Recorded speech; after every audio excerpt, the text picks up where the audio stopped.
जब लोगों ने मुझसे कहा, आओ हम यहोवा के भवन को चलें, तब मैं आनंदित हुआ। भजन संहिता 122 एक गहरी आध्यात्मिक और प्रतीकात्मक दृष्टि से समझा जा सकता है।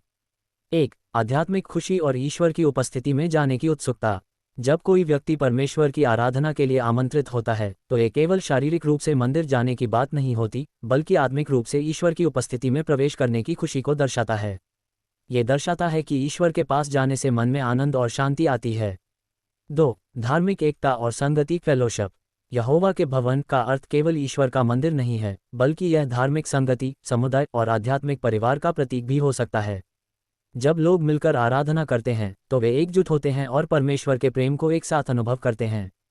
3. स्वर्गीय राज्य की प्रतीक्षा। कुछ व्याख्याओं में इसे स्वर्ग जाने की लालसा से भी जोड़ा जाता है। यहोवा के भवन को चलें का मतलब ये भी हो सकता है कि भक्तजन उस दिन की प्रतीक्षा कर रहे हैं जब वे ईश्वर के अनंत राज्य स्वर्ग में प्रवेश करेंगे।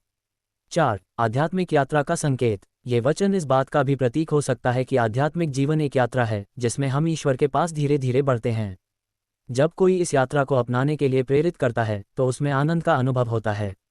इसका गहरा अर्थ यह है कि जब हमें परमेश्वर की ओर बुलाया जाता है, चाहे वह आराधना के लिए हो, प्रार्थना के लिए हो या आध्यात्मिक विकास के लिए, तो हमें प्रसन्नता और उत्साह से भर जाना चाहिए।